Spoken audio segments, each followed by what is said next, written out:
Fala pessoal, como é que vocês estão? Tudo bem? Professor Vitor na área e hoje nós vamos falar de informática para a Banca Fundatec. Quando a gente fala de informática, a gente vai falar da Banca Fundatec hoje.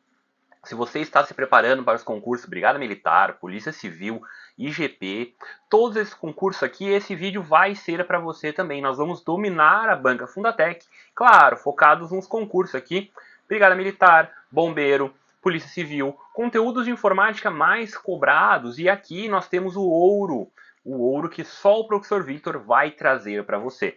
O que eu vou falar para você hoje? Eu vou te dar uma dica de cada conteúdo para você matar aquele conteúdo. Pô, professor, eu não sei o que vai cair naquele conteúdo específico, um Excel, o Word, o Windows. Então eu vou te dar uma dica de cada conteúdo. A gente vai resolver uma questão bem fresquinha aqui de 2025 da Banca Fundatec. Vou te mostrar como que a gente resolve questões da Banca Fundatec. E aí você vai sair mais preparado para a nossa prova aí, que está em vias de chegar. Certo? Então, primeira coisa, né? Eu vou me apresentar. Se você ainda não me conhece, sou o professor Victor. Eu sou engenheiro da computação. Sou formado pela Universidade Federal de Santa Catarina em Engenharia da Computação. Então, tenho gabarito para falar de informática. Eu sou mestrando também. Né? A minha tese é em visão computacional. A gente está sempre trabalhando, se aperfeiçoando para trazer o melhor para vocês. Sou concursado 2 vezes, então já fui aprovado no concurso da Brigada Militar lá em 2017, estava entre os 100 primeiros daqueles 40 mil. Fui durante 5 anos também, soldado da Brigada Militar. Hoje estou em outro concurso, estou analista de computação na Procegs, um concurso um pouco mais disputado, bem menos vagas, eram apenas 5 vagas nesse concurso e fui aprovado. Já tem mais aí de 4 anos de experiência lecionando informática, então para concursos, entre outras informações. E também sou professor universitário, também dou aula para os cursos de graduação em computação no meio acadêmico. Então, pessoal, já entreguei as credenciais, já mostrei para vocês que aqui a gente conhece, a gente fala, a gente sabe do que está falando.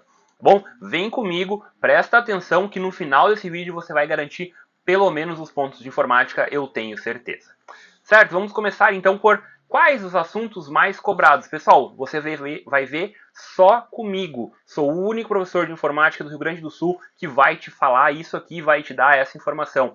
Pode procurar, é só o professor Victor. Tá? Olha isso, olha esse próximo slide. Você não vai ver isso em lugar nenhum. Olha isso aqui, pessoal. A quantidade de porcentagem de questões dos últimos anos quando se fala em concursos da Banca Fundatec. Quando se fala em concursos de nível médio, qual é a porcentagem de cobrança? Bom, professor, eu não sei o que cai mais. Então, olha o slide. 29% aproximadamente, 29%, isso ali vai variar entre o número 29 quase próximo de 30 ou 29 mais próximo de 30, mais próximo de 29, tá? Excel, então o que mais cai na Banca Fundatec? Excel. Mas veja que o Word vem em segundo lugar ali com 26,5, próximo de 26,5, né? Então vai oscilar ali em 26. Bom, de 26 para 29 é pouca coisa. Então, o que isso quer dizer? Que as duas matérias caem quase que de forma equivalente, certo? Também falamos de Windows. Então, o Windows vem na terceira posição, falando ali 23%. Então, 23% de uma prova tem essa possibilidade de cair. Quando esse conteúdo está no edital, ele tem essa porcentagem de aparecimento nas provas. Já no quarto lugar, a gente fala ali de Mozilla Firefox e Google Chrome, que são navegadores, então vem um pouco mais atrás, com 20,5% aproximadamente. Mas o que eu quero te mostrar com isso? Não é apenas números, quer dizer o quê? A Banca Fundatec tem uma predileção, ela escolhe um pouquinho mais colocar questões de Excel. Mas isso não quer dizer que o Word, o Windows e navegadores não estejam presentes na sua prova. O que isso quer dizer? É que se a gente for avaliar uma questão, qual é o assunto mais provável de ter na sua prova? Excel.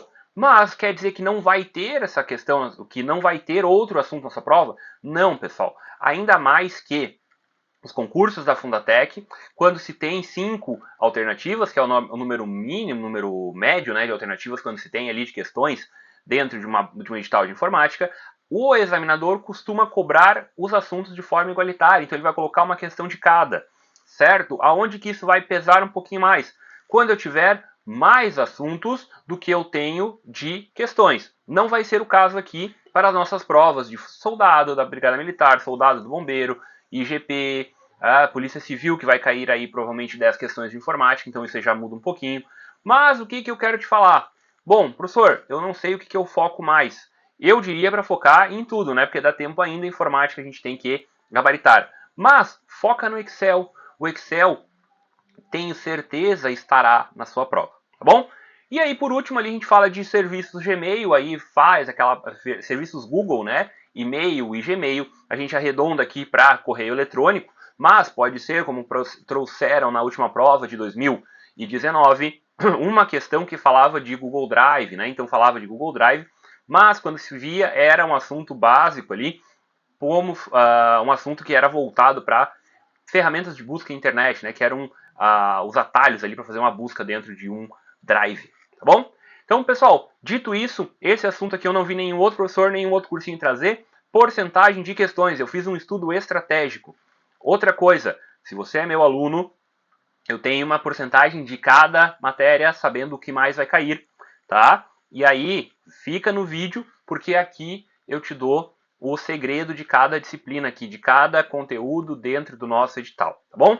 Vamos lá, feito esse primeiro disclaimer, vamos à primeira dica, né? A primeira dica eu vou falar de Excel, como ele é o assunto que mais aparece. Nós vamos começar falando de 3 pontos-chave aqui. O que eu preciso saber minimamente para ir para uma prova de Excel, para responder uma questão de Excel? Veja aqui na minha tela que eu tenho um recorte do meu programa Excel. Primeira coisa, o nome de um arquivo Excel não é planilha, o nome de um arquivo Excel é pasta de trabalho, certo? Dentro da pasta de trabalho eu tenho algumas partes aqui. Aqui está cortado, né? Não está aparecendo a parte inferior de propósito, porque eu quero focar aqui em célula. Isso aqui é uma célula ativa. Eu tenho a intersecção entre uma coluna e uma linha, vai resultar em uma célula. Uma célula tem um nome. Esse nome é formado pela letra da linha, da coluna e pelo número da linha. Então vejam que a célula ativa é a célula B5, vai ficar aqui neste canto direito, canto esquerdo superior, qual é o nome daquela célula. Isso vai servir também para referenciar essa célula. Como é que eu faço uma referência de uma célula no Excel? Sinal de igual e coloco o nome daquela célula, tá bom? Aqui na parte amarela eu tenho as colunas em letras e eu tenho aqui em azul as linhas em números. Eu tenho mais colunas ou mais linhas? Eu tenho mais linhas do que eu tenho de colunas. Porque pensem de forma lógica, eu tenho mais números ou tenho mais letras? Primeira coisa, né? Não é o caso, não vem ao caso de forma categórica, mas é uma forma de pensar. Eu tenho mais números, então os números são de forma infinita. Só para vocês saberem, aqui, deixa eu pegar minha caneta. Quando eu termino aqui, né, informação, quando eu termino a letra A, eu vou até a Z, eu não acabo. Eu vou para A. E aí ela segue assim, A, B, A, C e assim por diante. Quando eu chegar lá em Z, aqui será A, certo? Então eu tenho aproximadamente 16 mil linhas e eu terei, 16 mil colunas e eu terei mais de 1 milhão de linhas, tá bom? Então essa é a primeira informação, a gente precisa saber mais ou menos isso. Eu trouxe 2 conceitos também que são importantes eu saber para a minha prova. A diferença de uma fórmula, que é uma sequência de valores constantes, né? Operadores, referências às células, então referências a essas células aqui, como a gente viu aqui, ó. Aqui tem a referência, mesmo ou outras funções definidas, tá? O que é uma fórmula? Quando eu colocar o sinal de igual lá e fizer isso aqui, já é uma fórmula. Depois eu coloco um sinal de mais. Posso fazer, então, algo aqui dentro também chamado de função. A função eu costumo dizer que é algo para matemática que tem uma entrada, um processamento e uma saída, mas o Excel vai aceitar funções que também não têm entrada definida, só tem uma saída.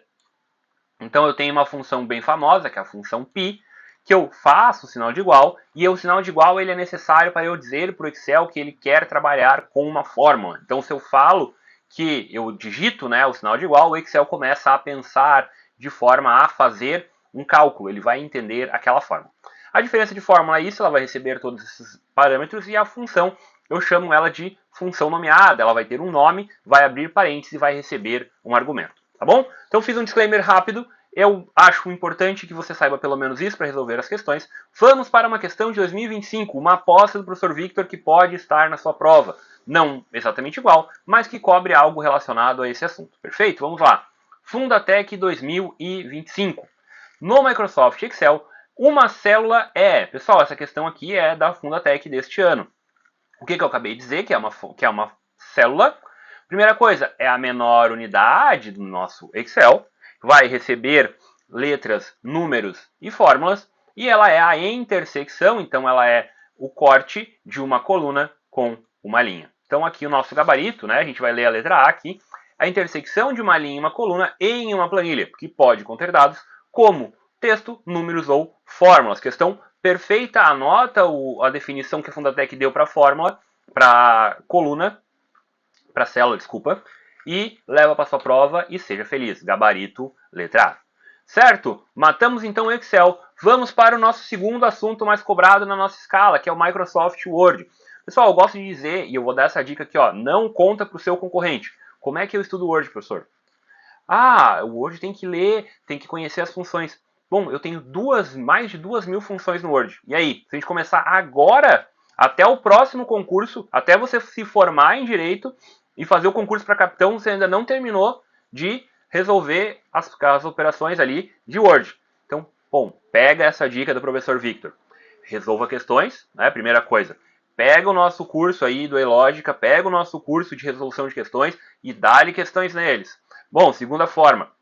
Resolva as questões, mas abra o Word e resolva de forma lúcida, de forma atenta.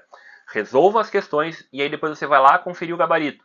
Bom, olhei o gabarito, não acertei a questão. O que eu vou fazer? Lê o enunciado, o que ele quer, vai em cada alternativa e executa o comando que ele está dizendo, ou vai aonde ele está te falando que é cada coisa. Você vai gravar esse conteúdo de forma visual e tátil. Você vai conseguir entender e conhecer a plataforma.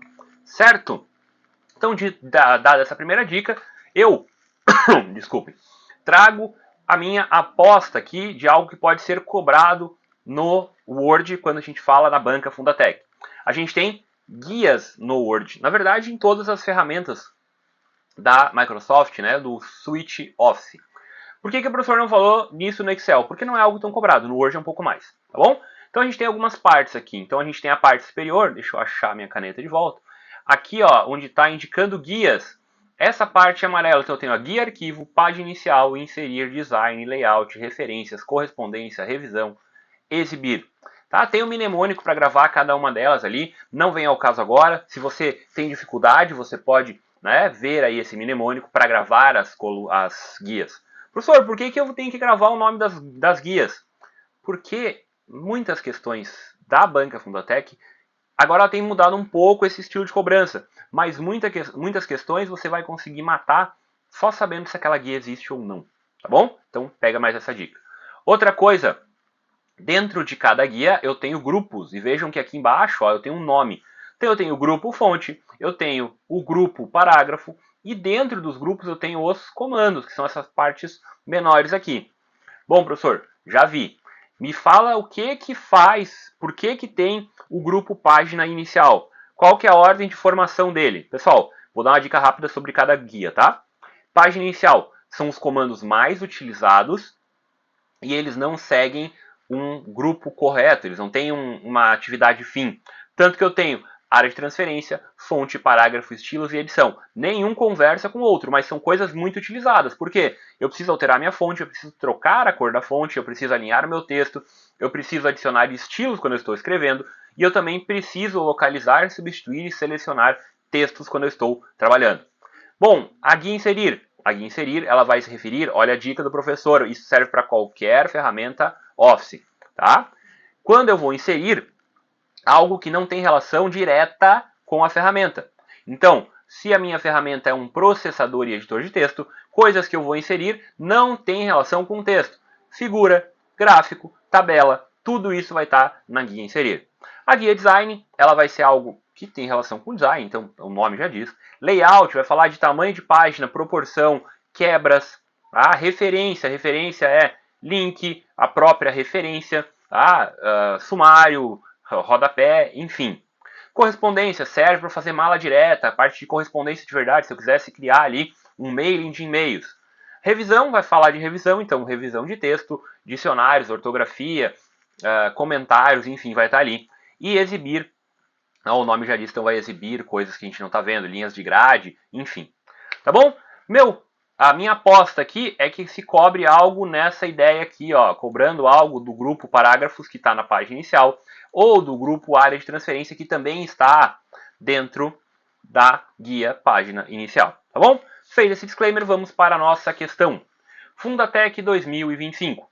A exibição de páginas do Microsoft Word, em relação, né, à exibição de páginas, analise as assertivas abaixo, assinalando V para verdadeira e F para falsa. Tá bom?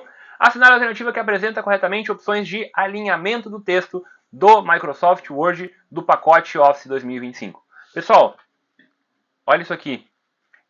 Grupo parágrafo, tá? Onde é que está aqui? Isso aqui, ó. Grupo parágrafo. Esses comandos aqui, ó. Esses aqui, ó. Alinhamento de texto, tá?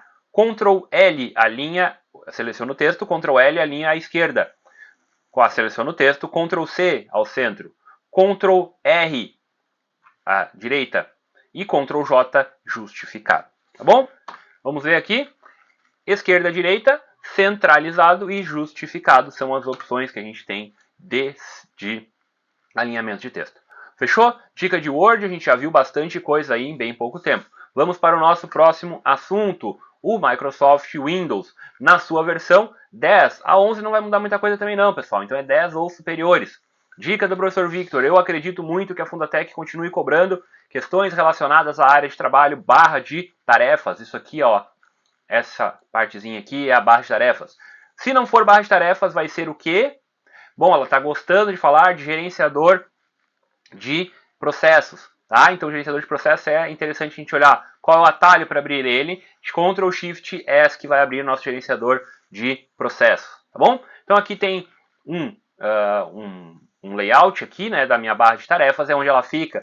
Botão iniciar, barra de pesquisar, visão de tarefas, não confunda a barra de tarefas com visão de tarefas. A visão de tarefas vai abrir todos os seus arquivos que estão, todas as suas janelas que estão abertas em uma tela só, possibilita que você tenha mais áreas de trabalho virtual.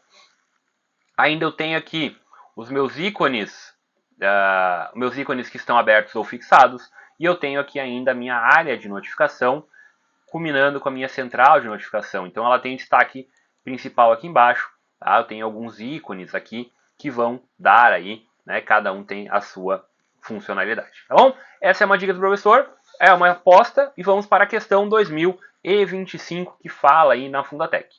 Sobre as propriedades da barra de tarefas do menu iniciar e do gerenciador de tarefas. Então não confunda, certo? Gerenciador de processos e gerenciador de tarefas são sinônimos. Gerenciador de tarefas com barra de tarefas. Gerenciador de tarefas é onde ficam os programas abertos, eu consigo ver o desempenho do meu computador, eu consigo ver os serviços que eu tenho, quais são os meus usuários.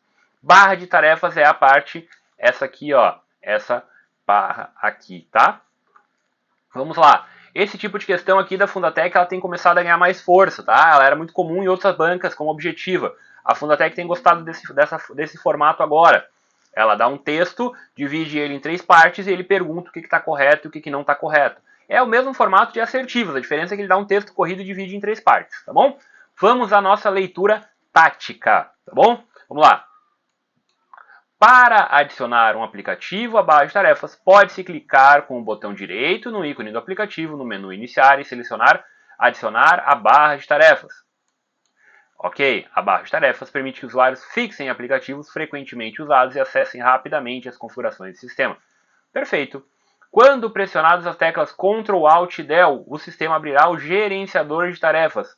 Não, pessoal, não abrirá o gerenciador de tarefas. Ele abrirá a tela de logout. Em uma das opções da tela de logout é o gerenciador de tarefas. Certo? Então aqui a gente tem gabarito apenas A1 e A2 e ficou a letra B, tá bom? Mas esse assunto aí, a gente falou de Windows, a gente vai falar agora de navegadores. É um assunto um pouquinho menos cobrado, mas ele sempre está na sua prova, é um assunto fácil de a gente saber, é um assunto que o seu concorrente saberá, então é importante que você saiba. Vou falar de dois assuntos importantes aqui e vou matar com uma terceira questão, tá? Assuntos importantes que você precisa saber para a sua prova de navegadores, que vai tirar você da mesma linha do seu concorrente. Você vai saber mais que ele. Diferença entre cache e diferença entre cookie. Vou falar de forma rápida aqui, tá? Cache é um arquivo pequeno que grava as preferências do usuário. Guarda isso. Desculpa, esquece o que eu falei. Cookie é um arquivo pequeno que guarda as preferências do usuário. Cache são arquivos grandes que vão guardar imagens, textos e vídeos para melhorar a experiência do usuário carregando informações mais rapidamente. Tá bom? Diferenças básicas. Cookie é armazenado as escolhas e preferências do usuário. Se você deseja logar num site sem precisar fazer login novamente, você coloca lá que sim, isso é cookie. Idioma de origem, isso é cookie. Carrinho de compras, isso é cookie. Tá? Cache, eu carreguei uma página que tem várias imagens, Globo.com, Terra, portais de notícia em geral. Ele vai armazenar essas imagens em pequena escala no meu computador e quando eu abrir novamente aquele site, o que ele faz? Ele pega as imagens que estão no meu computador, carrega na tela e busca no servidor se tem atualização, senão ele mantém aquilo lá. O que isso faz? Ele melhora a velocidade de carregamento dos sites. Quem faz isso? O cache. O conteúdo cache é armazenado no computador do cliente, o conteúdo do cookie também. O cache é grande e ele não expira manualmente, ele não expira automaticamente. O cookie expira automaticamente, ele tem normalmente uma duração de 3 a 7 dias. O cache consome grande espaço de armazenamento, o cookie é um arquivo de texto, tem só preferências, é pequeno. O que o cache guarda? Páginas, imagens, vídeos e textos. O que o cookie guarda? Conteúdo como suas preferências, tá bom? Diferenças básicas entre cache e cookie. É importante você saiba disso. As bancas adoram te pegar e inverter as palavras. Questão da Fundatec 2025. No navegador Firefox, qual a opção permite que o usuário navegue na internet sem que o histórico de navegação seja salvo e com proteção adicional contra rastreadores? Pessoal, outro assunto aqui, tá? Algo muito utilizado e muito perguntado é o modo anônimo de navegação, que não te deixa anônimo na internet, porque você continua gerando passagens nos servidores das pessoas, nos servidores dos sites. O que ele faz? Ele não guarda dados de navegação, ele não guarda cache, não guarda cookie, não guarda histórico, não guarda histórico de download. Então ele pode ser chamado de modo anônimo, navegação privativa, modo in private, dependendo do navegador. Então no Firefox ele pode ser chamado de modo privado. Tá bom? Gabarito aí, letra D. Matamos 3 conteúdos muito importantes que podem estar na sua prova. Fica ligado. E para fechar o nosso vídeo, a gente vai falar de correio eletrônico. Mais diretamente do Gmail. E tem algo que a Fundatec tem gostado de explorar. Eu já vi mais de uma questão, eu trouxe uma delas, falando do modo confidencial. Tá? O modo confidencial é quando você manda um e-mail no Gmail e você aciona este modo como confidencial. Este e-mail não pode ser copiado, aberto por outras pessoas. A única coisa que ele tem de vulnerabilidade é que se você fizer um print da tela, o conteúdo pode ser mostrado. Tá bom? Então, qual a finalidade do recurso modo confidencial do Gmail? Agendar o envio de e-mail? Não. Proteger e-mails com senha e definir data de expiração. Bem tranquila, mais direta, mas é importante você saber que existe um modo confidencial e que ele faz isso. Recomendação do professor Victor: leia a documentação do Gmail, principalmente as novidades, tá bom? Examinador adora novidades. Gabarito letra B. E eu encerro este vídeo aqui. A gente falou dicas preciosas. Eu recomendo que você assista mais de uma vez esse vídeo e resolva muitas questões. Professor, onde é que eu faço isso? Curso de questões do Elógica. O professor Victor está lá. 100 questões de informática gabaritadas, comentadas, direto ao ponto. Tá bom? Deixo esse recado para você. Atitudes transformam sonhos em realidade. E se você ainda não é meu aluno, a tua atitude agora é transformar-se em meu aluno e eu quero ver você na lista de aprovados. Valeu!